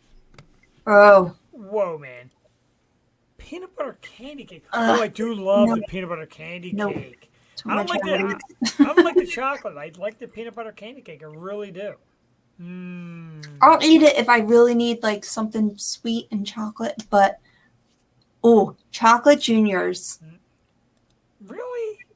Oh, they're so good. Or coffee cakes with the crumb topping. Come on now. The coffee cake junior is so greasy. It is. It's greasy. And you eat like half of it, you're like, ugh. It always looks like a good idea until you start eating it and you're like, I don't want any more of this. And you got the grease and the fingers. You know, I'm really trying to like be good on my diet this week, and I'm going to LA in like a week, so I'm really stressing out because everyone just eats so super healthy. Like I eat healthy, but I'm going to need some junk food too. So I'm looking at all the best places there. I eat healthy I eat a lot. I had a hoagie. I heard they have awesome like Mexican food, and I'm looking at all like the authentic ramen places. But I heard don't even count on like good pizza or bread because they can't make bread in California because like the yeast or something, like it doesn't rise there. That's disgusting. I know. Hopefully like I don't know. I'll come So- back and I'll be vegan. Are you gonna be jet setting out there, or what's the plan? Dude, I have no idea what's in store, and I'm so excited for it. You gonna be doing shots with like Olivia Munn? I swear. Like, who knows? Gonna get drunk I and do make know out I'm with- going to like Catalina Island. Ooh. The Catalina wine mixer? That yeah, that's a fucking Catalina one. You're gonna get drunk and make out with Amanda Seyfried? Yeah, good stuff. Oh my goodness. You know, I Pictures? did. Calm down. So I did. Well, vicariously, like my sister told my cousin, like, yo, she really wants to see this like Lana billboard, and it's in Venice. It's like this huge mural. It's called Ellison Suites, and it's Lana on one side, Marilyn Monroe on the other side, and Jim Morrison on the other side. Like a whole huge building. I'm like, oh my god, I have to go because it's great, you know. I thought you were gonna say Marilyn Manson at first. No, it's really cool looking. I'll send you a picture. But she's like, Venice has gotten so bad and like it's very seedy now. So we're gonna be with all the children. I don't know if we can make that stop. I'm gonna try. But I would like to see a whale. I would like to see Lana. And yeah, I would like to have a good time with my family. So hopefully it's good. Very exciting. Hopefully you get to do a little jet setting with us. Maybe you can do the show from somewhere outdoors. I'm gonna have to, yeah, because we have Cocky Rocky on the 13th. Yeah. Very excited for Cocky Rocky. It's very cool. So yeah, maybe we'll have an actress from Ted on the show too. You never know. That would be great. I love it. I got one of mine I like. I got two of mine I like. I would just be fine with anyone. Be flattered. Exactly. Let's do a quick man cave scores. I didn't collect much this week. A couple little items though that I'll show you real quick. The continuation jewel of my Funko Pop collection for Seinfeld Land, and that is Elaine in the urban sombrero. The great sombrero. Oh, she's cute. She's cute. That was one of her J. Peterman finds. Two very new cool cars from the Flying Customs Hot Wheels collection. 71 Mustang Mach 1. Pretty. Wow. And the 86 Monte Carlo SS. Yeah. That. And I was fortunate enough to land. Now, I'm on this app. It's called Sports Card Investor. And it shows you the hottest sports cards. And I landed the #1 trending one this week. And it is the Bowman first. It's Wander Franco. Wander, a very highly touted prospect of the Tampa Rays. Just got called up. Struggled a little bit the last couple of games. But Wander is the #1 trend-setting card right now on Sport Card Investor. Very quick man cave scores this week. Julie, do you have anything new to bring to the forefront? No, don't. Awesome. You got like a bag full of stuff at my house. Yeah, I want to see that. God, what did I do? What was this weekend? Not much. I didn't buy anything for myself. The only thing you brought new with you this week is a tremendous sunburn. Yeah, that's what I tried to do. Just chill and enjoy my time. Well, it was my niece's graduation party, so I just tried to, like, be there. But I got to tell you, you are the opposite of chill. You look like you deep fried yourself. it's very, even, like, the lights bother you. That's how, like, you feel the heat radiating. This is 2 days old, mind you. This burn, 2 days. So it's taken a while to calm down. It's very angry. C was angry that day, my friend. A little echo thing going on here. We all right? I can't see my comments. I'm trying to pull them up. I know people are commenting on Facebook. I'm sorry. I'm trying to be quick about it. This is where I should be in charge. It takes a little effort. Yeah, it takes a little time to catch up. It helps if your devices are charged. That would help also. Absolutely. I'm running YouTube on the side here. We got some thumbs up and some love from our regulars. Say hello to my man Rick Giannotti. Rick, thanks for tuning in again. Jaden Vaccaro, son of Ricky Vaccaro. And Ricky told me Jaden become a big fan. We appreciate that. Jen Hines, who said, whatever day you're on, I'm still going to watch you. Greatly appreciate it. We love it. Kelly Nicole in the house. Frank Swider, of course. Philly Frank. Susie Corey. Mr. Aaron Paul checked in tonight and watched us. Oh, nice. Very nice. Thank you, everybody. Thank you for joining us for Tuesday evening. I think Tuesdays we're going to try and get out on time, Jewel. How about that? Oh, okay. Yeah, that works for me. It's not quite Wednesday. It's still like early in the week. I want to show you this, Jewel. This was pretty awesome. Another video that I took. Go ahead. Oh, we never did two things. What did we do? We didn't thank last week's guest, and we didn't talk about the Sopranos thing that you showed. Oh, you're right. Okay. So let's catch up to that, and let's give, of course, a massive thank you. I can't believe I forgot. I was just so amped to be on Tuesday. Massive thank you to last week's guest, Mixie Demner from Stitched Up Heart. Jewel, she's gorgeous and sexy. Of course, the tattoos, the hair, the presence is strong. But a sweetheart and so down to earth and great stories about people she meets. And she's still kind of awestruck about like being in the rock scene and who she gets to hang out with. And of course, you know, she did a song with Sully from Godsmack. And I watched that video and I'm watching her, man, singing. And Sully is just right in her face and they're singing in each other's face. Freaking awesome. I don't know how people do that. I see people do it a lot. I'm like, I can never like sing right in someone's face. Unless right, you're like, right now. Endless love. Right now, lean into the camera. Oh, no. Lean in. My first love. Yeah, blah, blah. I don't know the words. It would help if I knew the words, and it would help if Jewel was actually looking at me instead of staring down. Anyway. So I get you. We can't even do it virtually from a distance. So yeah, No. I guess that's something we're never going to be doing. But yeah, so what's the thing? Mixie Demner, Stitched Apart, some big concerts coming up. Going to tour England with Fozzy and some huge festivals. Like, really big. Yeah, the names of some of the bands, Marilyn Manson, Rob Zombie, Slipknot, just the names are insane. And she's like, hey, you know, we get to meet him sometimes. I'm like, oh, can you imagine? I can't imagine. It's so awesome. No, I would just be like falling over myself. That's why I don't know what I'm going to do. If I'm out and about in LA and I see people, I'm going to be like, oh, come on my show. It's definitely different. Like we have some good stars that come on our show. And when you're here, you're like, no sweat. We get a little nervous, but still like no sweat. Like last week, like Mixie Demner to me was like a huge deal from everybody she's been around and performed with and have toured with. And even tonight, Connie Giordano, like Mare Of Easttown. You get that little bit of you get that little nervous feeling, but you know, you're like, hey, you know what? Here's a distance. I'm seeing them virtually, but I'm not quite there. And I talk a good game, but if I ran face to face with somebody, I'd probably just like that. I don't talk a good game. I tumble over my words. Especially when we're surprised. Like Jamie Kennedy coming on, like, oh. That was pretty great.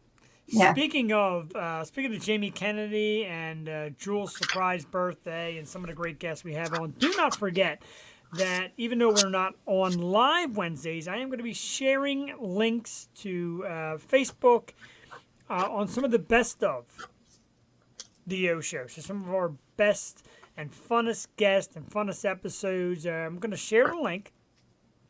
Probably 2 of them on Wednesdays just for stuff to rehash and remind you and shows you might have missed, guests you might have missed. Great episodes like Brianna Dale and Sherry Nelson. And we'll have in-studio stuff, St. Ricketts, Brandon Messon, Rachel Green. Some great past episodes in studio and on the StreamYard set. We're going to run. I'm going to share the links Wednesdays throughout the summer. Since you can't find us, rehash shows. I like that. I like that a lot. That's the kind of stuff we need. We definitely need a new logo. Yeah, I'll draw it. I mean, look how classy that is. I like that a lot. I write down everything because I forget, but I wrote down like our upcoming guests. I did write down an acronym for tomorrow. I don't even know what that stands for, so I hope I don't miss an important appointment. You would make like the perfect secretary because you still write everything down. We talk about this constantly. I don't know. I mean, I do. I've got a lot of notes. I write down like your top 5, my top 5. I write down some notes, like you said, Dollface. I wrote that up here to check into that show. I wrote, so I do write some notes. I guess I do, and of course, the Let's Argues, with the slashes, and everybody's. This is last week's with all the rock bands. What a pain in the ass that was. I write tiny. I do write tiny, but I do write. But you seem like I write huge. I like it. I send you when I send you the typed up version of the notes for the show. Do you use that at all? I do. Look. Oh, okay. Here, look. I do. See, I do, and then I write notes on it, and then I write those notes on it. All right. No, yeah, I print them out, and I write notes. Wait, what was I going to show you? Oh yeah, like this is all the stuff I want to do for California. I doodle a lot, so I draw. But, yeah, it's fine to write everything down. You should have it in your computer too, in case you leave the papers elsewhere. We've had that happen before. Yeah. Not fun. When we were live in the studio, I used to print it out and we would get it, and at the end we'd have the guest autograph it, and I still have those saved over there. And then somebody came up with a great idea to, hey, get a color printer and print out pictures. So yeah. That's for next time. We just should have done that. Yes, we're definitely going to do that when we get back into it.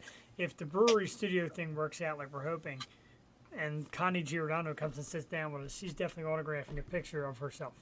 2. I think you scared her with like the van comment and everything, but hopefully she even said put our logo on the van. So she's with it. She knows. Okay. Yeah. I'm not scary. I am the furthest thing from scary. I've been watching that show along with like my mom, my sister, Joey's even watching it. But that Manifest on Netflix, it's like my new suspenseful show. Yeah. And they just canceled it. So it's like Lost. It's like this plane of people, and they don't age after 5 years, and then they come back. Everyone thinks they're dead. They canceled it, and the guy's like, I wrote out 6 seasons, and you guys canceled it after 2. So what am I supposed to do? These people are mad. Somebody's got to pick it up. My wife is obsessed with Manifest. If she finds out it's canceled, she's going to be pissed off. I tell you what, a lot of people annoy me on it, but the only reason I watch is J.R. Ramirez, because without him, I don't think I'd watch it. Jared!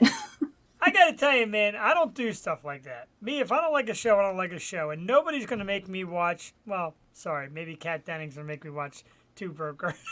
Hey, it doesn't help to have attractive people on the show. Doesn't hurt, because that Two Broke Girls was such a bad program. Such a bad program. Well, I mean, the attractiveness might keep you there, but like, it has to have good right. Oh my goodness. Philadelphia. Yeah. Show's really bad. She was good in 40-Year-Old Virgin. She was young then, though, too. Is it true if you don't use it, you lose it? Do you have any extra large condoms? Oh, stop it, Josh. You have a tiny penis. What is it? Jufro?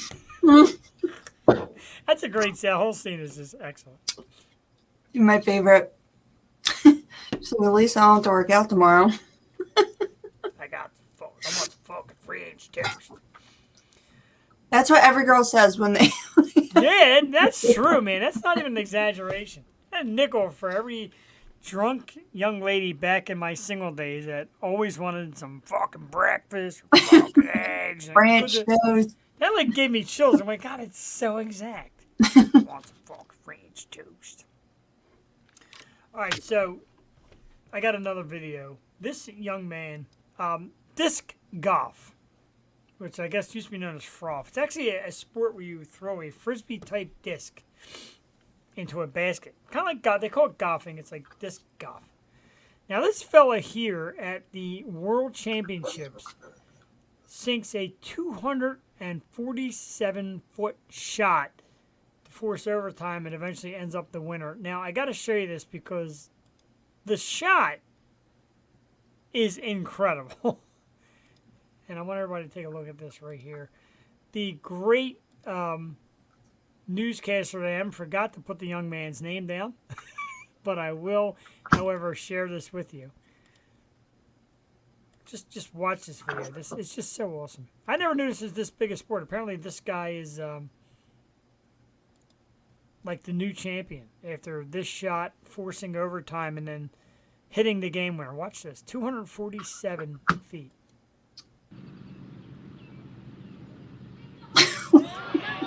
Look at this thing. Right in. Oh, no way! No way!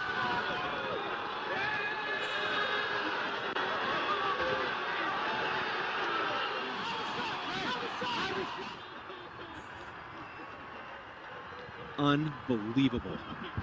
What did we just watch? Dude, that's the clutchest thing I've ever seen. I wish I was there. Well, ladies and gentlemen, Macbeth now needs to get up and... I got to tell you, 247 feet, disc shot right into this basket. That's so dumb. That's the sport. Like, I never even knew it was that big of a sport. Do you see the crowd that's there watching this thing? Dude, it's like a campus. What is it called? Ultimate Frisbee? Yeah, it's kind That's of a like, sport. apparently it's big. That was the pro-am, if you will. That's the world championship right there. He And that looks like he did that so randomly. Like, I'm just gonna fling this thing, and that's his friggin' sport. Come You on. had to see the wind up. There's actually more video. There's video of him like testing the air, Oh, and good twisting, and then wham! And I'm like, come on. That was like Happy Gilmore. Great shot there, 247 feet. He ended up winning. Went into a tie. They did a playoff, and that fellow there is the champion of disc golf. Disc golf. What do you think is the dumbest sport? Disc golf. Now, hey, I've seen late at night on TV, cornhole on TV. At least cornhole takes some type of accuracy. I suck at cornhole. Maybe that's why. Maybe I'm angry because I suck at it. Not that I'm into good at disc golf. But I suck at all accuracy sports. I suck at darts. I suck at pool. I try really hard. I was good at pool at one point, but no, I suck. I suck at bowling. It's the beer Olympic things. I would suck at anything beer Olympics. Darts, pool, cornhole, quarters.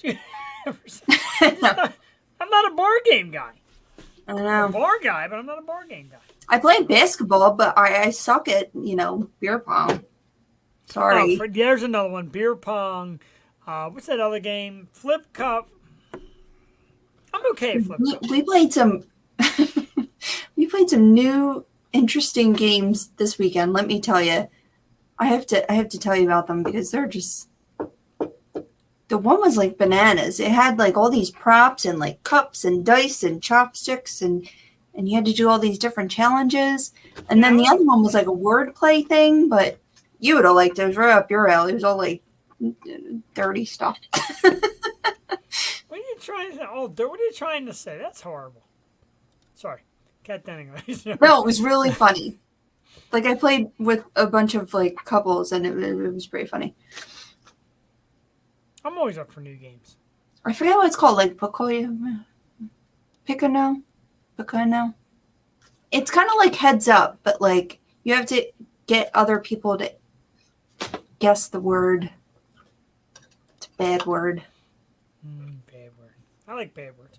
Mm-hmm. I got some silly memes for you. Speaking of bad words, our little meme me segment. We got a couple this week. Nothing great. A couple from last week that I never used. This one I just found hilariously funny because it's so true.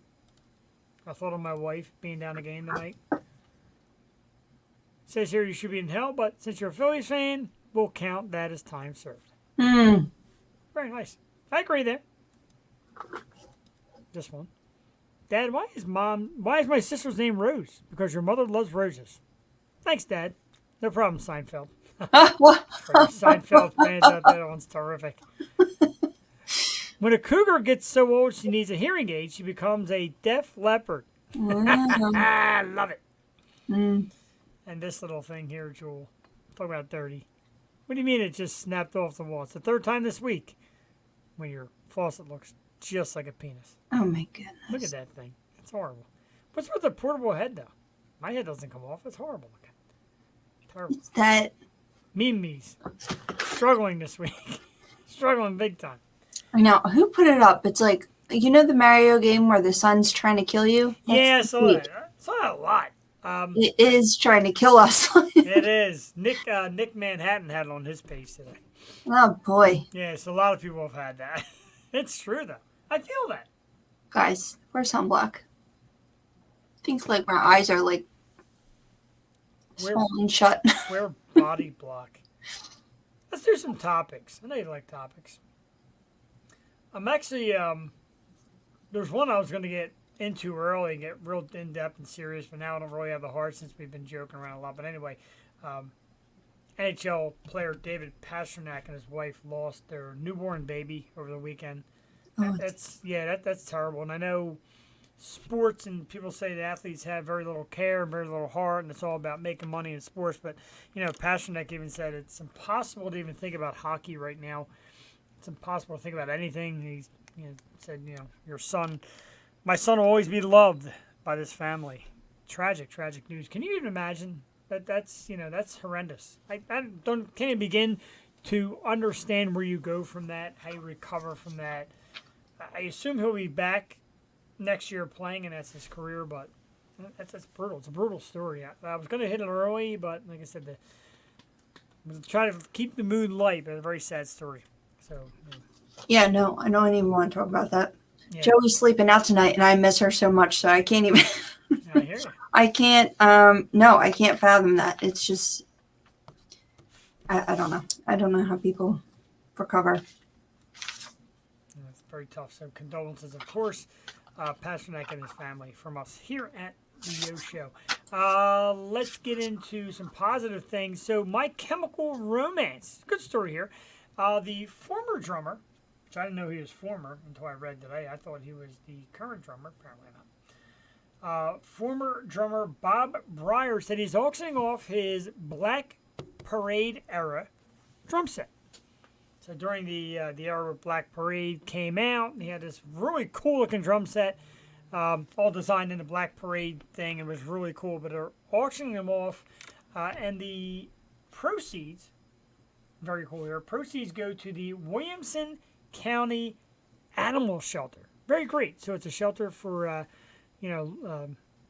adoption of pets and injured animals, etc. So he's donating the proceeds. It's actually going to pop up on eBay, and I'm kind of excited. I want to see this auction on eBay. I didn't want to see this drum set. How cool is this story? Is this a good story? It's a good, feel-good story. Yeah, sure. Anything for charity, and if they can do it, you wonder how much memorabilia the bands keep around. I mean, you think of all like the costumes and the drum kits and the instruments that they go through. It's like they must have a lot. I mean, in museums full. You go to Nashville. Oh my goodness, there was like a whole hallway dedicated to Casey Musgraves, and it was just like her dresses for 1 year. So wow, they just must have an insane amount of. But it goes to a good cause. I saw the Backstreet Boys today. It was such like a nostalgic moment because I didn't even see it on that. I saw it on my Sailor Moon page because the Sailor Moon people were freaking out that there was a huge Sailor Moon painting in the background. It's like 90s Backstreet Boys, Sailor Moon, like all in one. Wow. But they were donating all the proceeds to the Trevor Project, which is for LGBTQ. I'm sorry, I can never get that right. LGBTQ youth. So yeah, I mean, all for helping out the causes. I mean, it's a downtime for a lot of people still. So give back while you can. I tend to believe the fact he put it on eBay means it'll be seen by many. I'm tending to believe that it is somebody well off will buy it at a very nice price, knowing that the proceeds go to this animal shelter. And it's very cool looking. And Welcome to the Black Parade is one of my favorite songs and a real good album. Matter of fact, they got a Funko Pop of it which I have to get. It's the I don't know if you're familiar with the cover. The skull kid. The skull, right? The skull soldier with the. Yes. Yeah, very very cool. I love it. So that's very cool and it's a good story. I didn't know he's the former drummer, but. Oh, I'm so excited for this. I don't know how and I don't know what facet, but I read today that John Lithgow will return on the new episodes of Dexter. You know, excited for Dexter. His character, the Trinity Killer. Man, that was like one of the greatest seasons of television ever. Thrilling. Unfortunately, I guess the last episode of that season, I guess for that, I was very unhappy. But they haven't announced if they're going to do flashback or...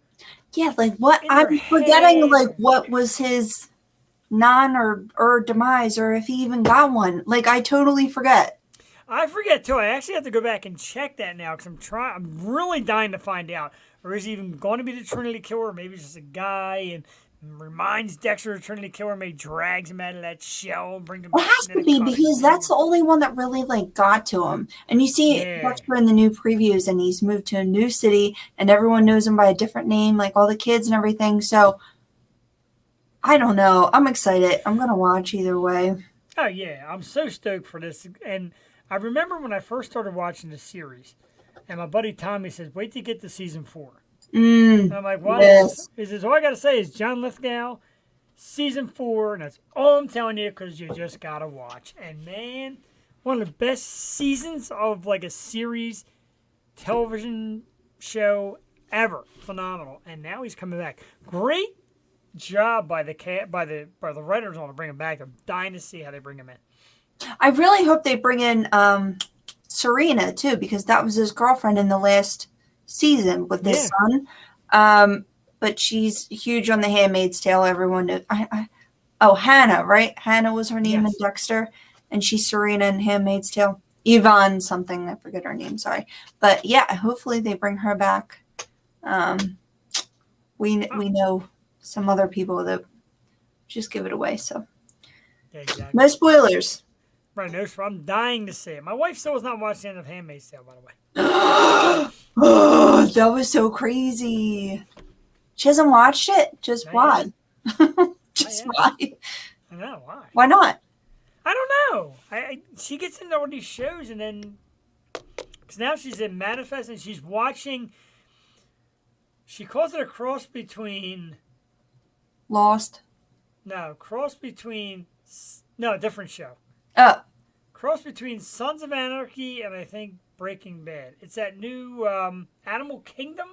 Oh, yeah. My mom watches that. I heard it was good. Oh, Stephanie hasn't watched the end of Handmaid's Tale yet either. I have not seen the No end spoilers. Yet We don't do spoilers here. No, we don't do spoilers. We don't like spoilers. I didn't say anything about Easttown. I can't believe it. But yes, it's Animal Kingdom. I think Ellen Barkin is the actress in it. Wasn't really turning me on. She says awesome. She was a huge Sons fan. Yeah. I think it's along the line of Sons without the motorcycles and all. So her and she got her dad into it. When he comes down, the two of them sit and watch it. I don't know. I think Zoo is along those lines too. Like Zoo is on Hulu now. I have to watch that. I heard something Lacey on Apple is a good one too. There's a new oh my god. There's a new movie on Hulu. It's called False Positive. And I only watched it because Justin Theroux's in it. And you know I love Justin Theroux. So I had my sisters watch it this weekend. They're like, why did you make us watch that? I'm like, I didn't make you do anything, but it was pretty messed up. Pierce Brosnan's in it. I love Pierce Brosnan. Not that way, but he's so messed up. You know what though? When you get like, do you find him like attractive? Like to me, if I was a woman, he'd be like very sophisticatingly attractive. Oh yeah, he's like Dapper Dan Man. Like he is very, and Justin, they're just very handsome gentlemen. I remember the whole world like always like really begged for him to be James Bond. He was James Bond once. It just really didn't do it for anybody. No, I don't think. See, I think of him as James Bond because Goldeneye.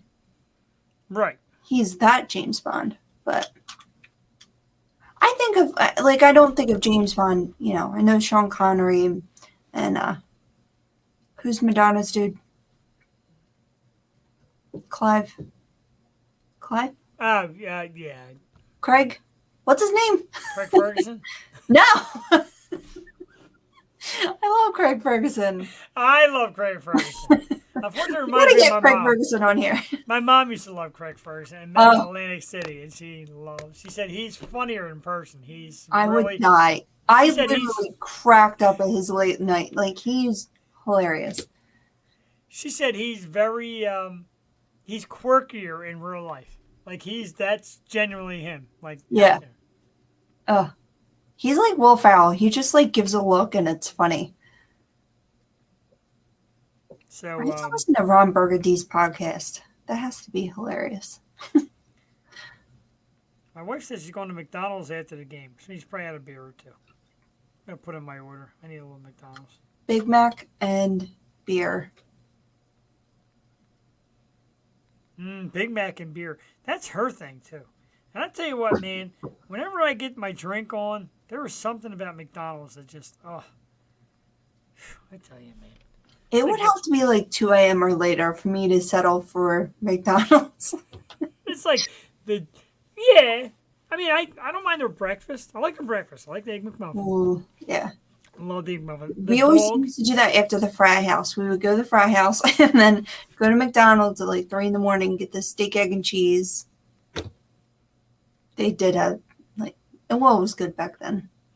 I tell you, I love it. And the dog loves the sausage patty. Like, I'll get him an actual sausage patty on the side, and he knows when I come in, and he smells it, and he won't even let me cut it. He freaks, but you got to cut it. If I don't cut it, he eats it in 2 bites. Like, takes half in his mouth and swallows the other half, and it's not good. It's not good. It's kind of like the way I eat it at 3 a.m. Yeah. That last night that we hung out, and we stayed out kind of late, you remember the story. Me and her both went to different McDonald's. They got McDonald's for each other. True love. That is true love. Marriage, it brings us here like, today. Is this the episode before 4th of July? It is. How about that? Plans? Yes, actually plans. The usual. Every year her grandmother has a cookout with a lot of the relatives, and we all get together. And then last year they did this. It's actually going to be a yearly tradition now, apparently, up in Warminster, where her sister and brother-in-law live. The whole community gets together and they buy hundreds of dollars worth of fireworks and just set them off, and it's an awesome show. They did it last year. It was awesome. I missed it because I took the dog around driving because he freaks out. But it's actually very cool. It's a nice big gathering of people, and they do fireworks up a storm and all, and that's great. So that'll probably be the plan again this year. That's awesome. Check on your pooches. My pooch is going to be 11 years old on July 4th. Aww. That's her birthday. 11. I was thinking about naming her Indy because her birthday's on July 4th. That would have been cute. That would have been. Her given name was Beauty, which no. She's my Reese, but yeah, I was thinking Indy, then decided against it. She barks. My sister's dog goes apeshit, like shivers and goes in the other room, doesn't know what to do. Maybe pees, but I feel bad for the puppies. Yeah, he actually, it bothers him and makes him a little nervous. It's almost like he chases it. Like he hears it and runs to the door like he's going to get it. And then when you let him outside, it's really ridiculous because he barks at the sky like he's going to catch it. But I feel bad for him. Yeah.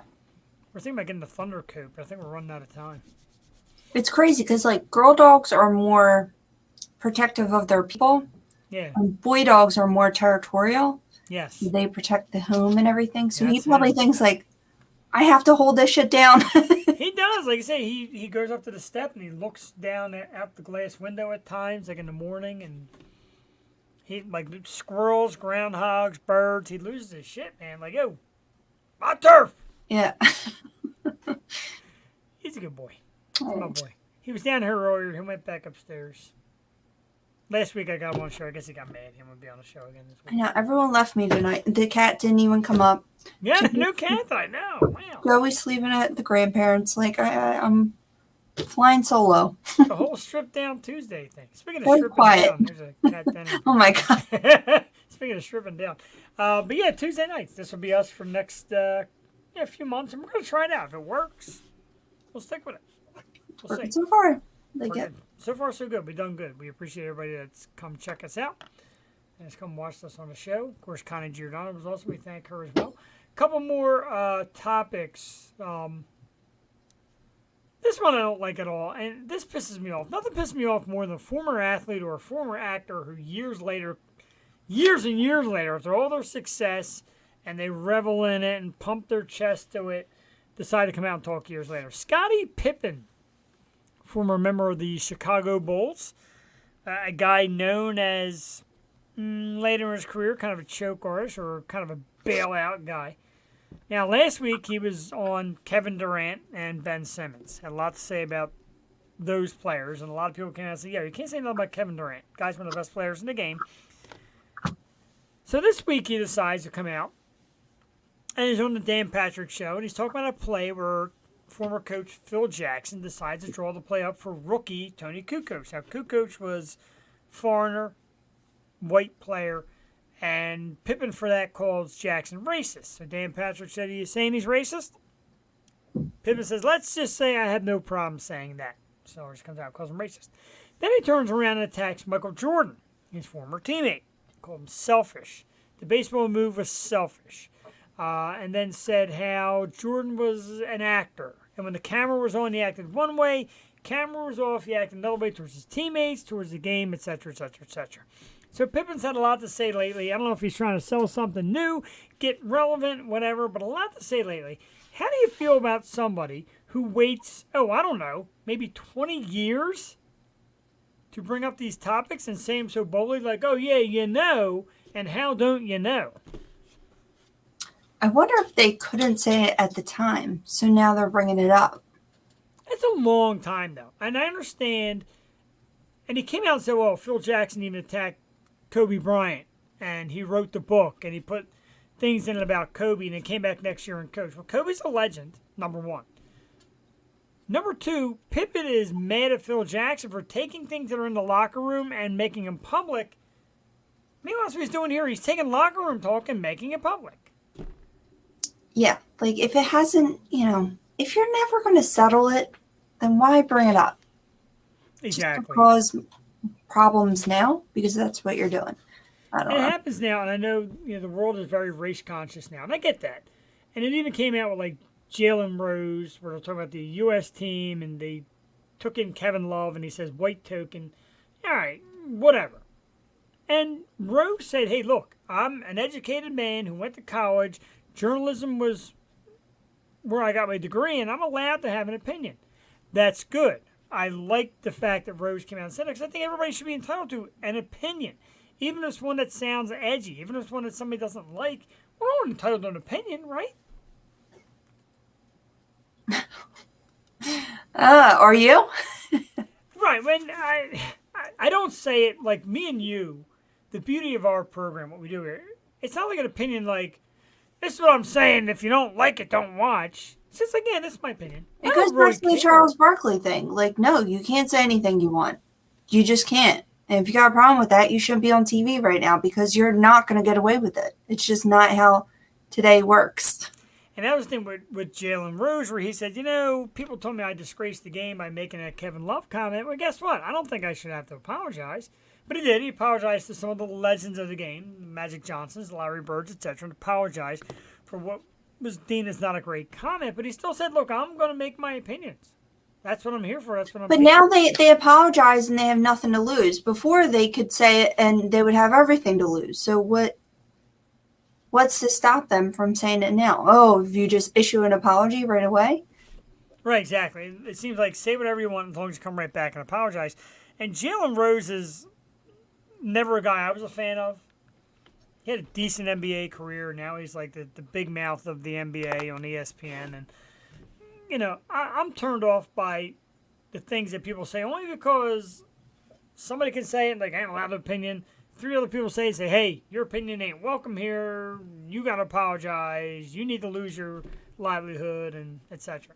So I'm definitely turned off about Scottie Pippen. I think he's got nerve. He was nothing without Michael Jordan and Phil Jackson. They made his career. They made him a lot of money. He was the second fiddle on a Bulls team that won a lot of championships. Disappointing. is the word. It's crazy. I don't know. It's the same with like actors. You come out and say something like you're gonna lose roles. Like it's just the same. You're gonna be held accountable for whatever you say. Exactly. And Pippin's a guy who really doesn't have. It's not like he's got games to still play. He's long retired. It's not like he has a gig permanently on any show. He's just a guy with nostalgia who's got a lot to say, and that turns me off. Nothing. Like go enjoy your millions. Exactly. Thank you. Take your rest. Stop being a bitter old man. The limelight is not on you anymore. Your career is gone. Especially when you're going to take a shot at Michael Jordan, who's probably the biggest name in the history of the game. Stop it. The only way you should be doing that if you know someone is still abusing someone else and then you come out and say it. I think that's the only helpful reason you would speak poorly of someone. Exactly. I like that. Yeah. Who's still working. Right. If you can make a difference, say it. If it's 20 years ago and it makes no difference besides you trying to smear probably the biggest coaching name of our generation and the biggest player name of our generation, stop. Stop. Let's talk about those Houston Rocket days and those last second shots where you didn't go on the court. Should we talk about those? Stop it. One thing I do want to talk about, I'm excited for this, Joel, and I don't know if you are or are not. A very tragic ending to the story of a great guy. I'm excited to talk about this tragedy. I don't mean that, but the tragic ending, of course, Scott Weiland. Scott Weiland, the lead singer of Stone Temple Pilots, later Velvet Revolver. His memoirs were purchased and possibly in the works for being turned into a Scott Weiland biopic. A little movie about the history of Scott that would discuss his Stone Temple Pilot days, Velvet Revolver days, his music days, his drug struggles, and, of course, the tragic ending. Are you a fan? Are you interested in this? I love biopics. Bohemian Rhapsody, loved it. Even if they curved the story. Yeah. The Motley Crue one, the Dirt, loved it. Even if they twisted it. Even the Elton John one that was the musical, I loved it. So I love stuff like this. How about you? Oh, yeah. Even if they curve it, like, I know, like, the Beatles ones, like, it's not really all that true. But, like, yeah. I'm here for it. Walk the line and everything. So yeah, I was a STP fan too. So I'm here for it. I mean, I would like it. I love documentaries. Like I love knowing the real story and hearing the real story because I get fooled very easily. My sister will tell you. I just if they say based on a true story, I'm going to take it as. You really mean that. So gospel, right. Like that's what I'm going by. Sure. I'm there with you. Like, Bohemian Rhapsody to me, I swore. Even though, but I did. Legit.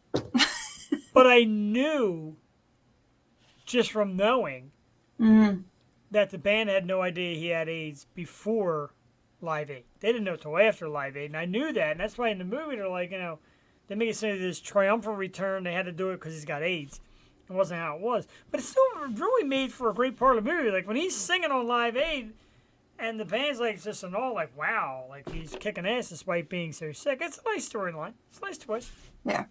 I just like how they, like, came apart, and they came together, and then did the damn thing.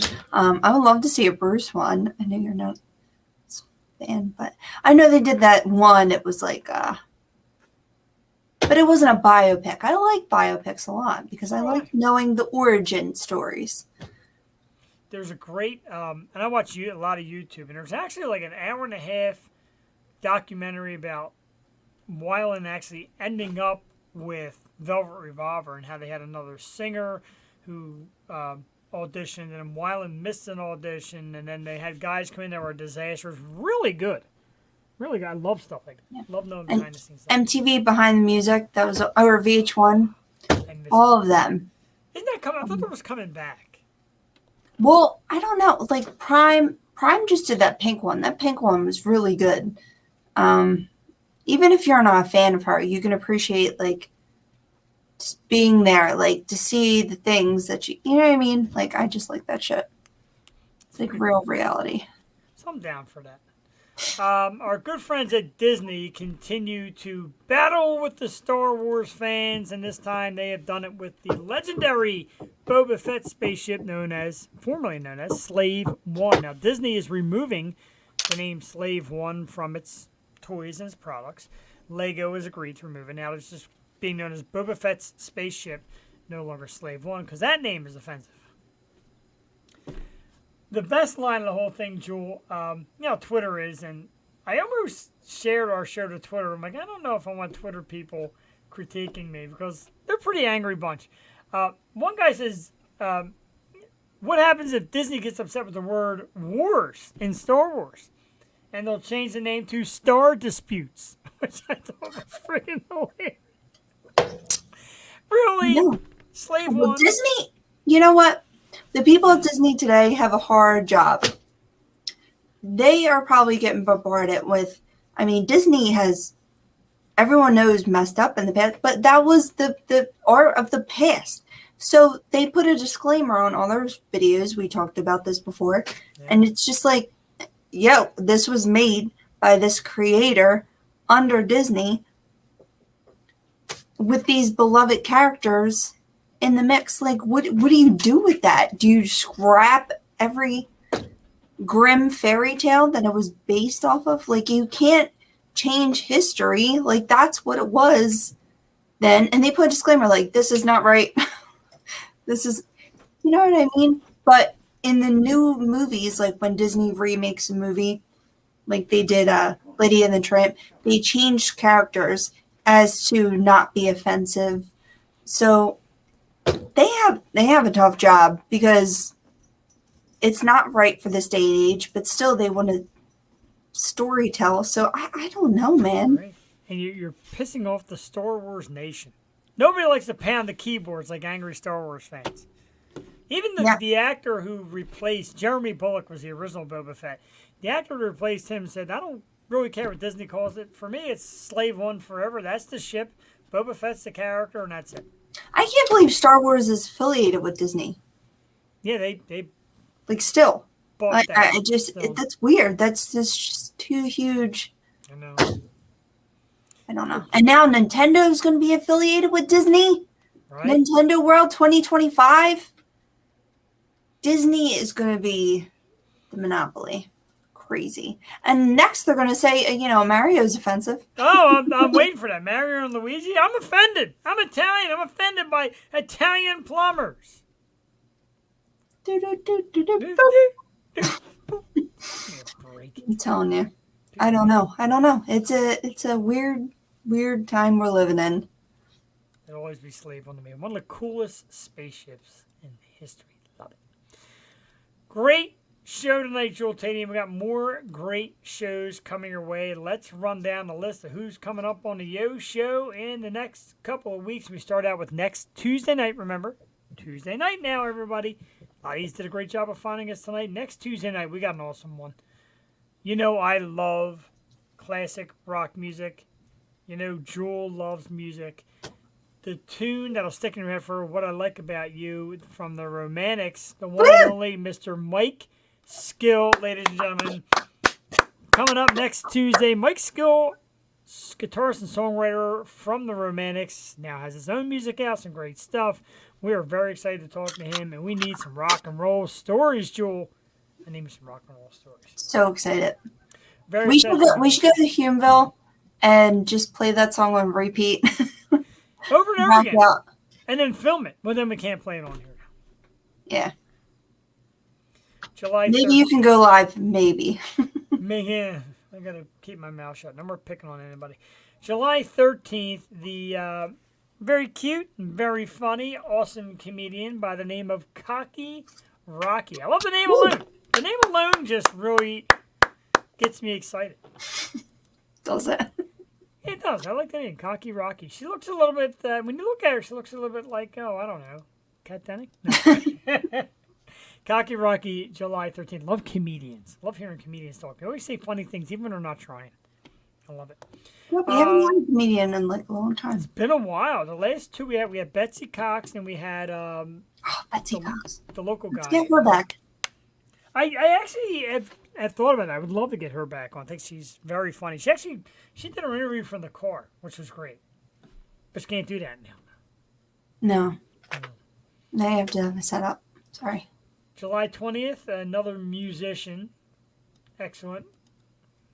David D'Alessio will Oh, be yeah. joining us on the 20th. Very excited for that one, too. I like that picture. Very mysterious.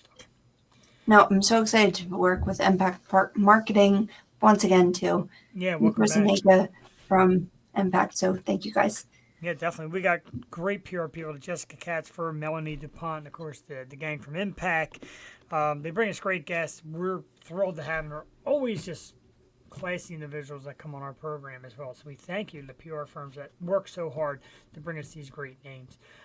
July 27th, we are going to celebrate, I don't know how, but we're still beating up the phones, our lovely little miss.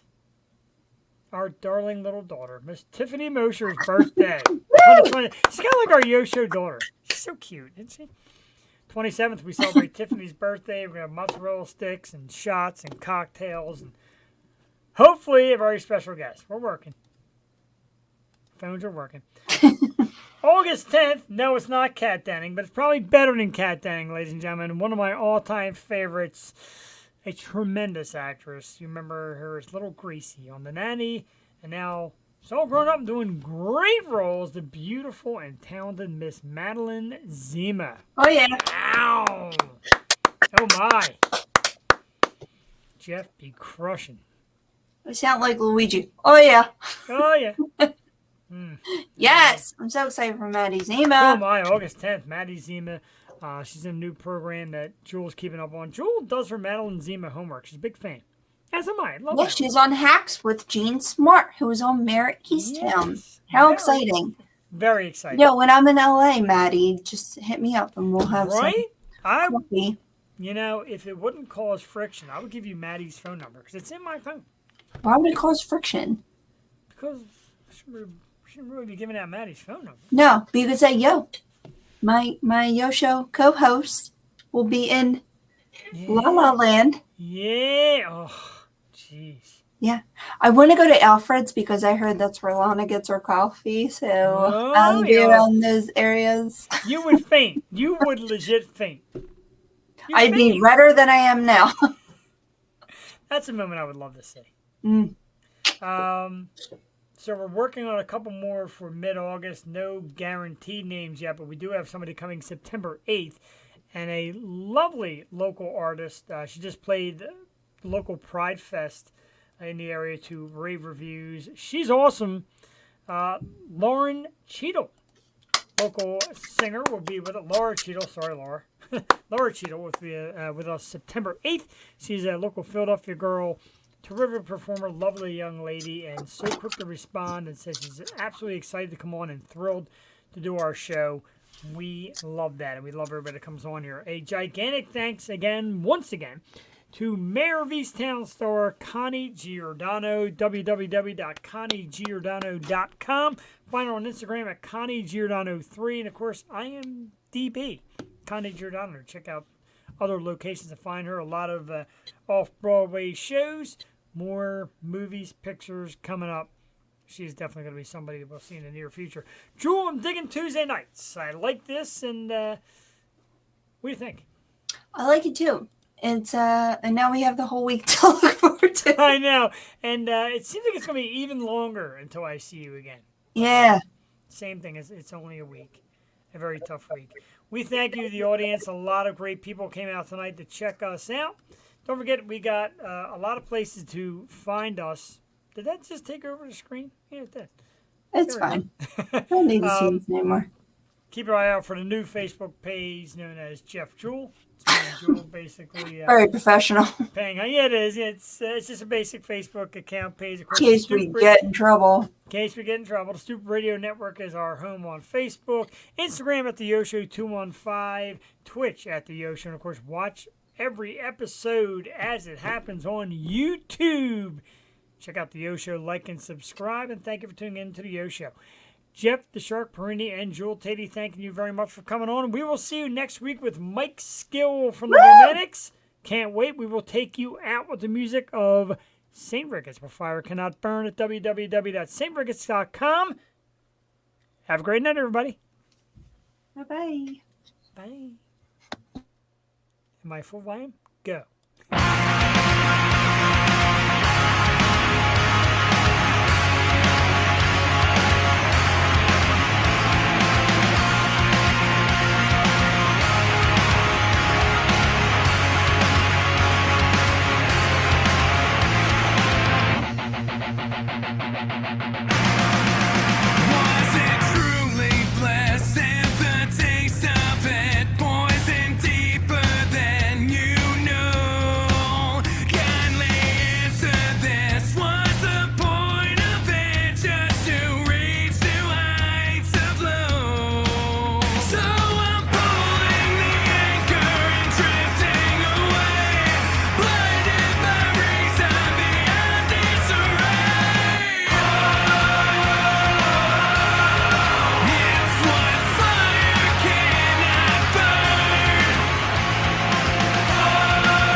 Britney. Free Britney.